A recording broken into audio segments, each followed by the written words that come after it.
coffee running my mouth dry, speaking lines about to find higher hopes and sensibilities meant for me. Let's dive in, create a problem just to fix it. The perfect fit, we're back to time, catching up on all the things we missed, all our interest.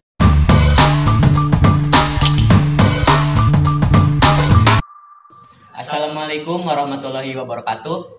Perkenalkan, nama saya Aditya Abdul Mutakin dari kelas 10 MIA 1. Nah, untuk kali ini saya akan menjadi host dalam acara podcast Narsis. Dan untuk bintang tamunya pastinya sangat populer di MI Badul Gopur dan ganteng, pasti juga berbakat. Amin. Dan ini bintang tamunya. Oke. Kak, boleh dong perkenalkan namanya, tempat tanggal lahir dan juga tempat tinggal.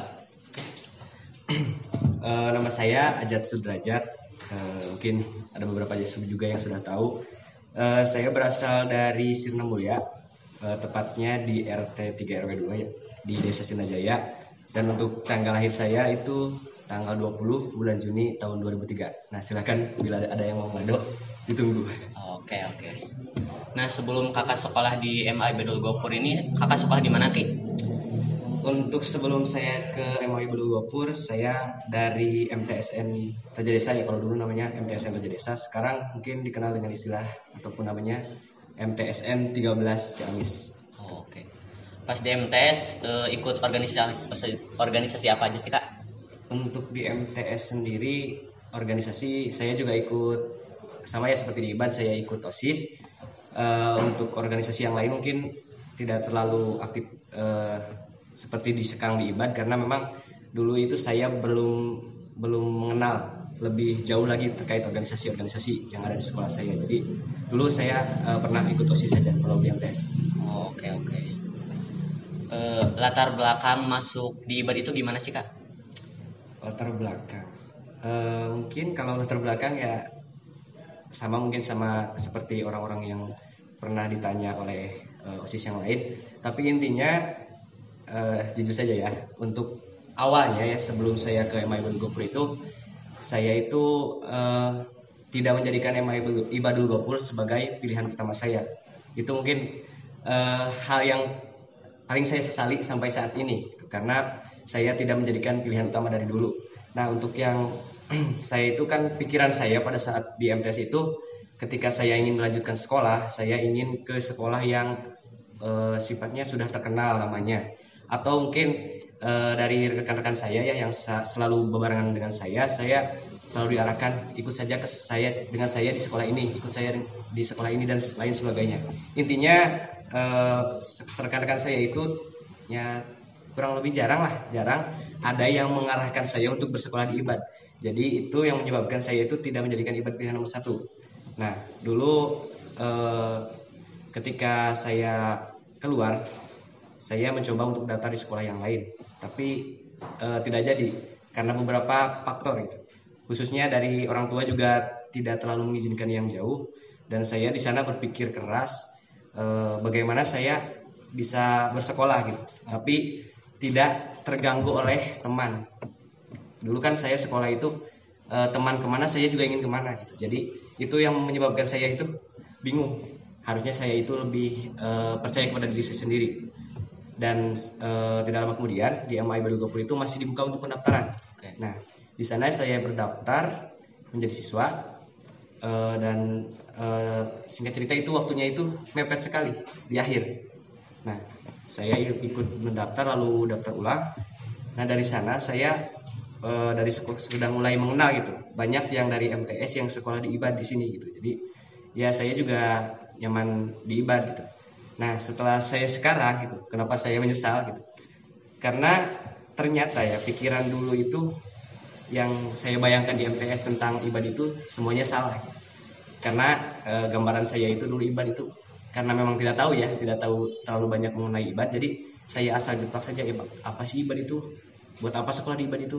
Dan lain sebagainya. Nah, hal itu yang menyebabkan saya itu ya sekarang menyesal, karena semua yang saya sangkakan dahulu itu tidak benar gitu. Saya merasa MI Badul Gopur itu masuk ke dalam sekolah unggulan di Kabupaten Ciamis.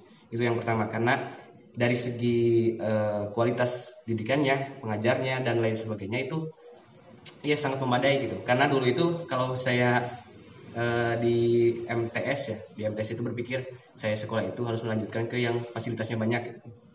Nah, setelah saya sekarang sekolah, ternyata yang penting itu bukan fasilitas, tapi kualitasnya gitu. Nah, selama saya sekolah di IBAD, saya lebih mengerti lagi tentang kualitas pendidikan yang baik itu seperti apa. Jadi bukan hanya dari segi akademiknya saja yang dibaguskan, bukan hanya dari non akademiknya saja. Nah, di IBAD itu semuanya itu bagus itu dari segi akademiknya bagus, non akademiknya bagus, bahkan dari segi agamanya pun bagus ya. Itu yang membuat saya itu sekarang menyesal gitu. Dulu pernah berpikiran seperti itu selama saya di MTS dulu ya, sebelum saya memutuskan untuk bersekolah di IBAD. Dan ternyata IBAD itu dari segi lulusannya pun ya, saya sudah tahu sekarang kalau di lulusan IBAD itu ada yang di luar negeri ya kuliahnya, ada yang di IPB dan juga ada di kampus-kampus favorit lainnya gitu. Jadi hal itu yang menyebabkan saya menyesal gitu, karena IBAD itu juga banyak prestasinya gitu dari segi akademiknya, non akademiknya dan juga agamanya gitu. Itu mungkin kenapa ya sedikit gambaran dari kenapa sih saya sekolah ke IBAD gitu. Dan dulu itu memang saya menyesal gitu karena menjadikan IBAD itu bukan pilihan pertama, tapi tetap menjadikan IBAD pilihan terakhir. Oke. Pas di IBAD kakak ikut organisasi apa saja sih kak? Pas di IBAD, untuk pertama kali ya, saya itu sebenarnya masih pas di MTS itu kan pernah ikut OSIS ya. Tapi kalau di MTS itu saya tidak terlalu aktif. Jadi ikut OSIS juga hanya ingin menjalankan program OSISnya saja gitu, tidak ingin terus bersosialisasi secara sering dengan rekan-rekan yang lain dan lain sebagainya. Jadi saya itu fokusnya itu yang mengemban tugasnya saja. Nah, kalau di IBAD untuk pertama saya juga ikut OSIS. Oke. Kelas 10 saya ikut OSIS, dan selain di OSIS saya juga aktif di beberapa organisasi yang lain seperti Pramuka dan juga Prisma ya.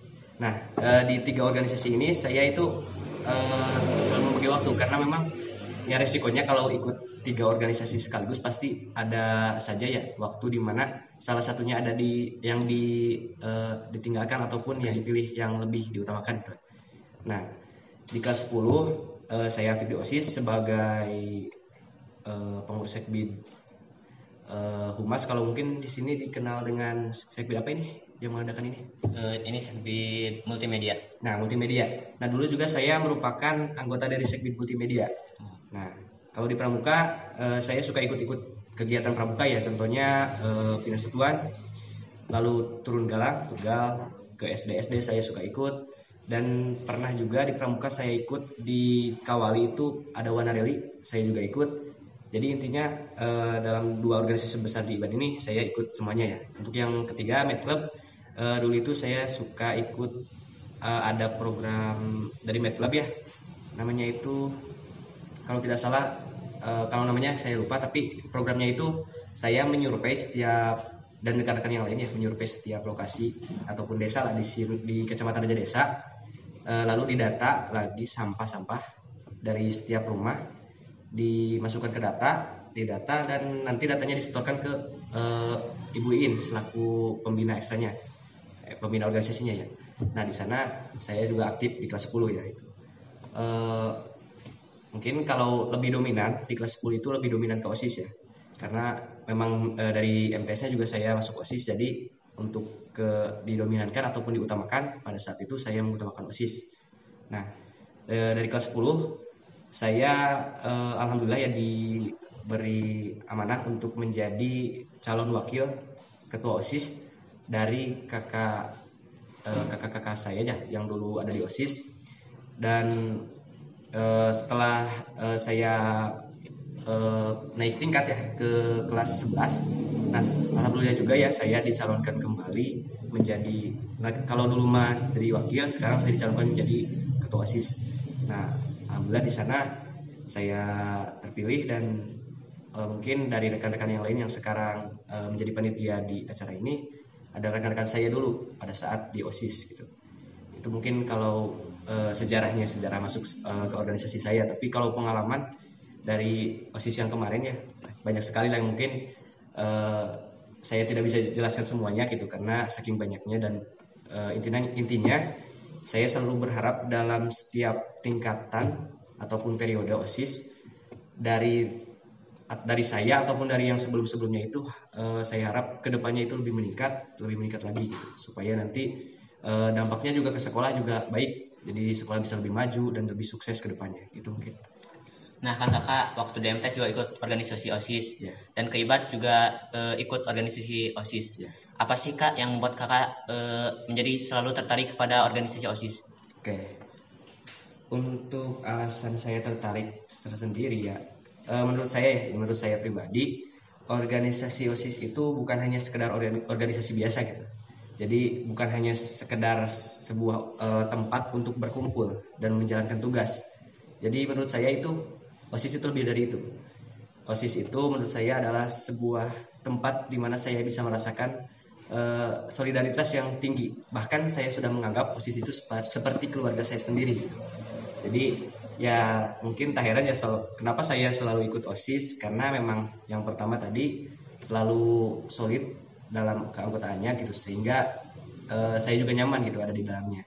Yang kedua itu saya memang suka ya, dari dulu memang suka aktif gitu di sekolah, suka menjalankan kegiatan-kegiatan, membantu guru, ataupun kalau sekarang kan di IBAD itu OSIS itu bukan, kalau saya dulu di MTS ingin menyelenggarakan acara itu yang menyiapkan guru, bukan siswa. Jadi kan dulu juga saya di MTS alhamdulillah menjadi wakil ketua OSIS.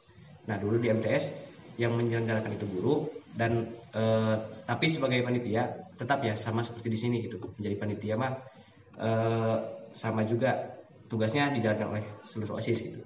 Nah kalau sekarang saya itu sudah diajarkan lebih detail lagi, lebih mandiri lagi, dari awal mengonsep acara sampai pelaksanaan dan juga penutupan acara semuanya disiapkan oleh organisasi OSIS. Itu yang kedua menurut saya, yang kenapa saya suka kepada organisasi OSIS. Nah untuk yang ketiga,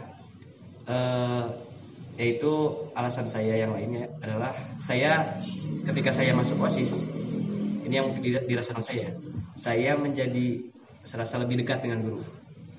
Maksud saya begini, ketika saya lebih dekat dengan guru, jadi ketika nanti kan beda ya di kelas mengajar guru dengan di luar kelas itu berbeda. Jadi saya itu keuntungannya itu bisa tahu sifat guru yang lebih dekat lagi, lebih detail lagi, dan juga bisa tahu, bisa diajarkan juga gitu. Kan contoh ya, guru mata pelajaran A ya. Nah, ketika saya di kelas mungkin saya kenalnya itu guru pelajaran A, tapi di luar kelas saya bisa diajarkan lebih lagi ilmu yang di luar pelajaran gitu. Itu yang membuat saya nyaman dan juga tertarik, karena memang menurut saya pribadi yang lebih utama itu adalah ilmu yang di luar pelajaran. Kalau pelajaran mungkin digunakan pada saat ujian dan lain sebagainya, tapi kalau yang di luar pelajaran itu lebih penting lagi karena digunakan dalam kehidupan sehari-hari. Itu mungkin. Nah kan kak, itu manfaatnya. Untuk keluh kesah ikut di organisasi OSIS apa saja sih kak? Untuk keluh kesah tersendiri mungkin banyak sukanya, banyak dukanya. Tapi mungkin saya akan mengambil garis besarnya saja. Untuk sukanya tadi ya sudah jelaskan kenapa saya suka di OSIS itu, karena tadi ada kekeluargaannya baik dan solidaritasnya tinggi. Lalu untuk yang kedua, bisa melatih skill saya lagi dalam berbagai hal gitu. Contohnya dalam public speaking saya lebih diajarkan lagi, lebih dilatih lagi. Lalu dalam skill yang lain pun lebih dilatih lagi. Nah untuk yang ketiga tadi bisa dekat dengan guru dan lain sebagainya. Itu yang mungkin yang membuat suka duka saya di OSIS itu seperti itu. Jadi banyak kisah lah, banyak cerita, banyak momen yang bisa saya ingat kembali selama saya berorganisasi, dan biasanya hal ini yang membuat saya itu nanti ya, ataupun sekarang saya sudah tidak di OSIS, tapi sekarang sudah terbayang gitu. Dulu di OSIS saya suka begini dan suka teringat. Nah itu menjadi memori yang manis menurut saya, karena sekarang itu berbeda dengan dulu ya. Kalau dulu saya ikut organisasi bisa terus bersamaan, tapi sekarang sudah tidak gitu. Jadi agak kangen juga gitu dengan situasi di organisasi. Itu mungkin. Oke, nah kan kak, kita dari tadi udah ngomong panjang lebar nih. Alangkah baiknya kita minum dulu biar keseret dan lebih enjoy sih kak. Siap. Minum dulu.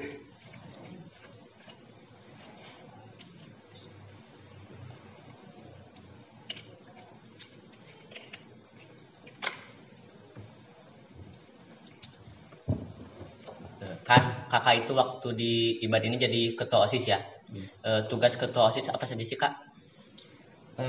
Tugas ketua OSIS, mungkin ya kalian dalam sepintas mungkin orang-orang menyangka tugas ketua OSIS itu hanya memimpin suatu organisasi. Dalam artian memimpin itu ada yang menyangka hanya untuk memerintah saja, hanya untuk melarang saja, dan lain sebagainya. Tapi menurut saya tugas ketua OSIS itu adalah lebih dari itu. Menjaga hubungan antar sesama anggota ataupun dari ketua OSISnya, dari PPH-nya dan yang lainnya. Itu yang paling utama. Hubungan komunikasi harus tetap terjaga. Jadi ketua OSIS itu harus menjaga hubungan dari setiap anggota, mau dari sekbid ke sekbid ataupun dari sekbid ke BPH, itu semuanya harus terjaga dengan baik. Itu yang paling utama ya. Yang kedua, memberi kenyamanan kepada anggota yang ada di dalamnya gitu. Jangan sampai karena sifat buruk dari si ketua sehingga si anggota itu merasa tidak nyaman dan tidak betah berada dalam organisasi. Itu yang kedua. Dan yang ketiga mungkin yang tadi ya, ketika ada suatu program ataupun acara, maka yang harus mengordinir ataupun memimpin supaya acara tersebut terstruktur ya, tidak acak-acakan. Nah itu tugas dari ketua OSIS, supaya si anggota itu jelas tujuannya itu kemana, ataupun ketika ada acara itu jelas acaranya itu mau dimanakan. Itu yang ketiga ya. Nah untuk yang keempat, tugas ketua OSIS itu menurut saya adalah memberikan contoh yang baik kepada si anggota gitu. Entah itu dari perilaku pribadi ataupun dari yang diucapkannya itu. Contohnya ya, ketika menyuruh itu harus seperti apa dan lain sebagainya. Jadi intinya ketua OSIS itu adalah tugasnya itu untuk memberikan contoh itu mungkin. Namun selama saya menjabat mungkin masih banyak kekurangan ya, dan dari keempat poin tersebut entah hanya satu atau dua atau mungkin tidak ada gitu yang saya laksanakan sesuai dengan seharusnya gitu. Tapi jujur ya, selama saya di OSIS, dari keempat tugas ini saya selalu selalu mau untuk melakukan keempat tugas ini dengan baik, dengan sempurna. Tapi mungkin ya saya juga manusia biasa, jadi masih banyak kekurangan. Dan saya harap mungkin yang sekarang Fahmi ya, ataupun yang nanti yang akan datang itu tugas yang 4 ini atau mungkin yang lain ya, tugas yang lain ditambah dengan tugas yang lain bisa lebih baik lagi daripada saya gitu, karena saya merasa saya masih banyak kekurangan. Itu saja. Kan kakak ini sekarang kelas 12 ya. Tujuan kedepannya kakak itu bagaimana sih? Apa mau kuliah atau kerja atau bagaimana? Oke. Untuk tujuan saya sih kalau dari segi pribadi mah saya ingin kuliah. Itu memang dari kecil ya, saya itu memang sudah bermimpi untuk berkuliah. Nah, cuman sebenarnya untuk keinginan saya yang ini itu agak bertentangan dengan keinginan orang tua saya.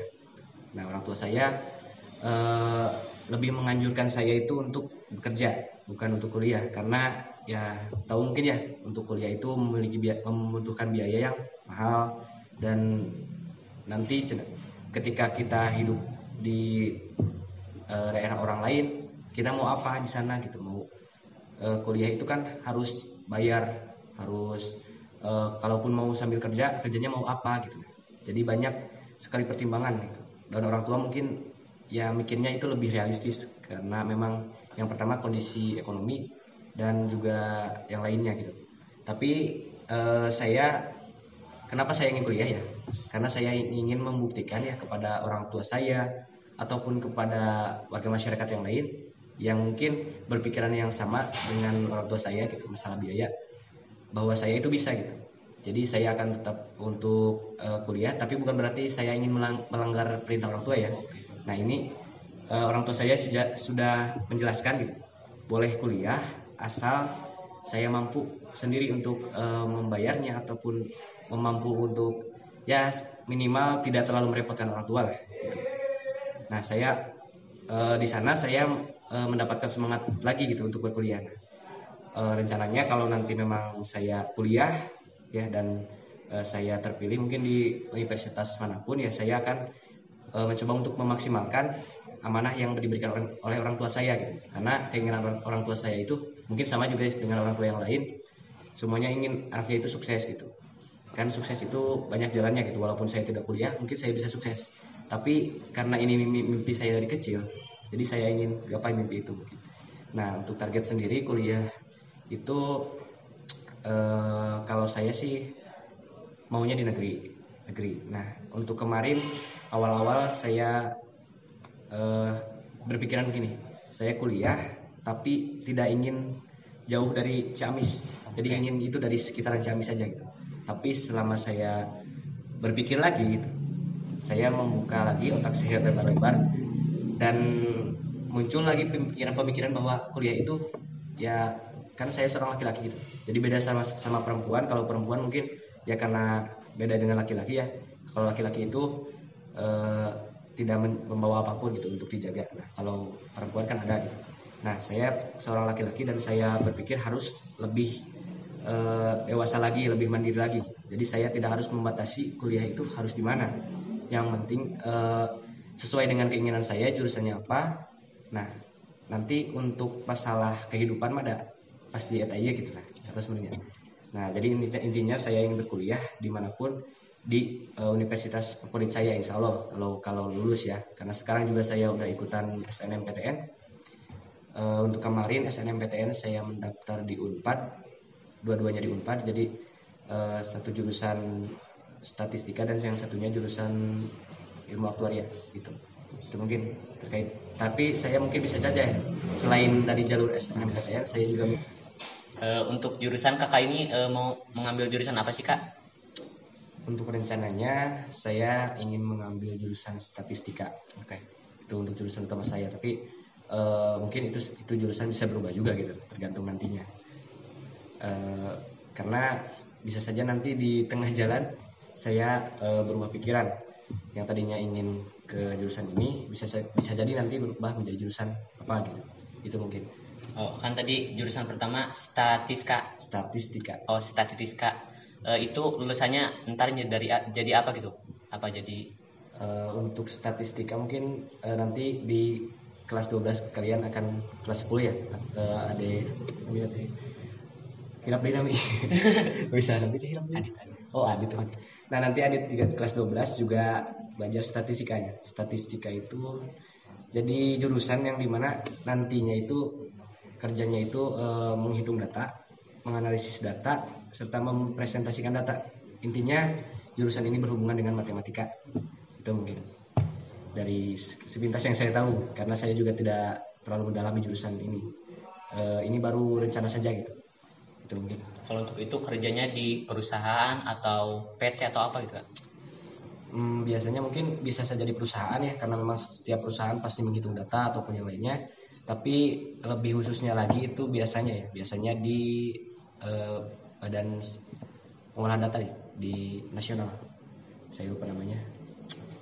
Intinya ya setiap perusahaan ataupun yang lebih khususnya perusahaan yang suka untuk mengumpulkan ataupun menyuplai data, itu biasanya menjadi lokasi pekerjaan dari jurusan statistika ini. Untuk cita-cita kakak yang sebenarnya ingin jadi apa sih kak? Untuk cita-cita jujur ya, karena dari kecil saya itu sampai sekarang cita-cita itu berubah-ubah. Dari kecil saya ingin menjadi pemain sepak bola karena saya suka main bola. Lalu di MTS berubah lagi, ingin menjadi direktur perusahaan, berubah lagi. Lalu untuk di kemarin ya sebelum kelas 12 saya itu bercita-cita ingin menjadi dosen. Tuh 3 cita-cita sekaligus itu dalam satu. Saya itu dari dulu baru baca cita-cita terus sampai sekarang.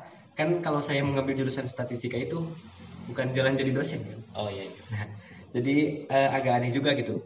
Tapi intinya saya itu memang tidak terlalu merincikan cita-cita saya itu mau jadi apa gitu.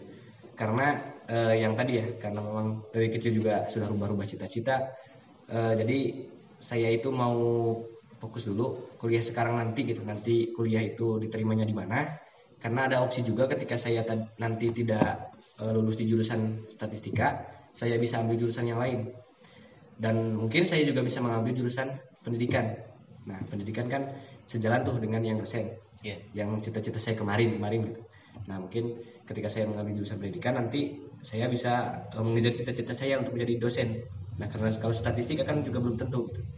Makanya sekarang saya belum menentukan cita-cita saya ingin menjadi apa, tetapi saya punya target saya itu saya ingin ketika nanti kuliah ingin membiayai kuliah saya sendiri, dan kalau bisa ya bisa juga untuk memberikan ya sedikit penghasilan saya kepada orang tua walaupun saya lagi kuliah gitu, ataupun nanti setelah saya lulus kuliah.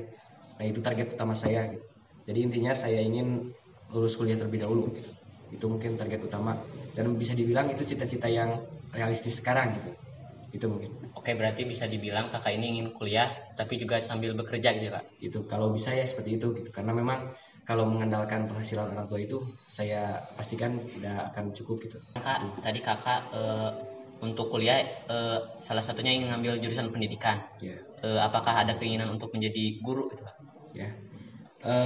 Gambaran saya dari awal sebelum saya menjadikan statistika jurusan utama saya ingin menjadi guru.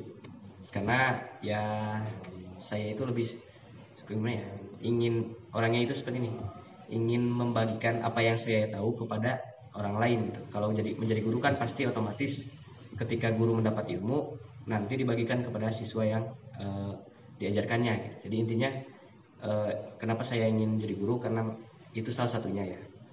Nah untuk yang kedua kenapa saya ingin jadi guru itu karena menurut saya guru itu ya sebuah profesi yang mulia gitu.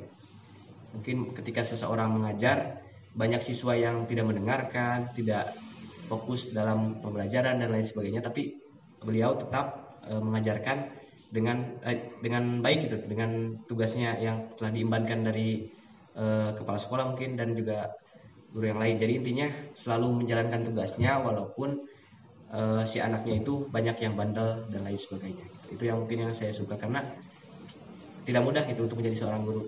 Pasti mentalnya itu harus kuat karena tidak semua siswa itu baik, tidak semua siswa ini mendengarkan.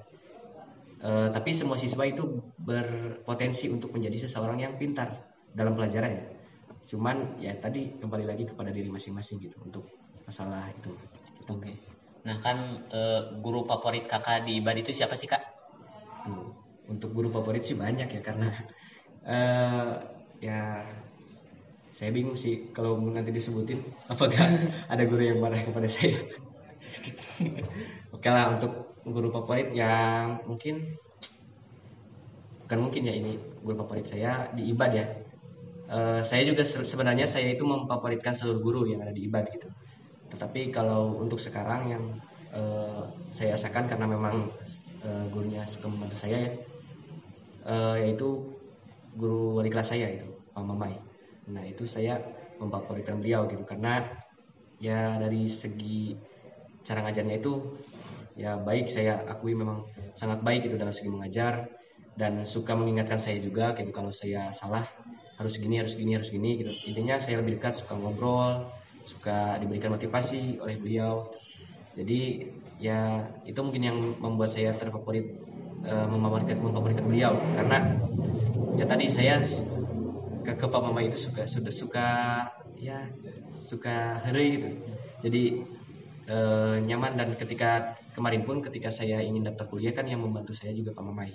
Jadi saya memfavoritkan beliau, tapi bukan berarti yang lain juga tidak favoritkan ya. Semua juga difavoritkan, tapi ya dengan sekarang pun kalau yang paling mah Pak Mamai. Nah untuk kata-kata motivasi dari Pak Mamai yang Kak Ajat paling ingat itu apa sih kak? Kata-kata motivasi yang saya ingat, Pak Mama itu selalu bilang gini, kalau sekarang kita merasakan kegagalan dalam hidup, kita harus percaya, kita harus yakin bahwa di masa yang akan datang kita pasti akan merasakan kesuksesan atau merasakan manisnya kehidupan.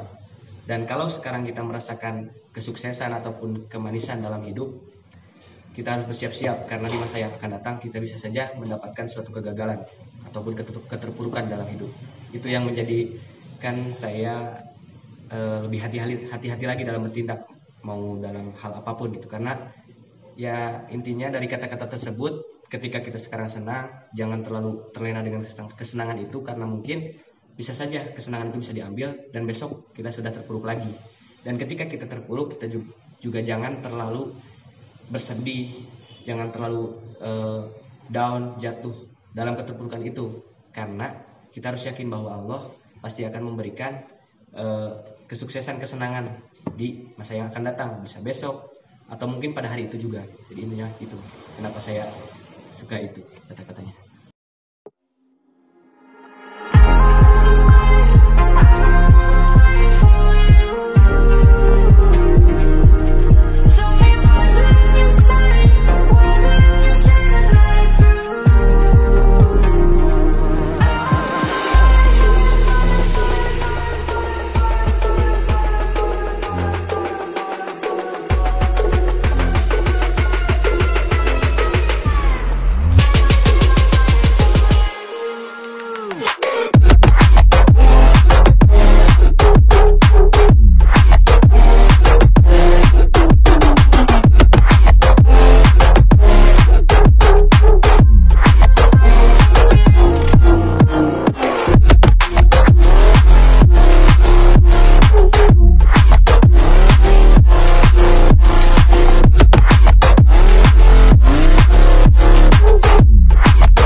Mungkin sekian untuk podcast kali ini.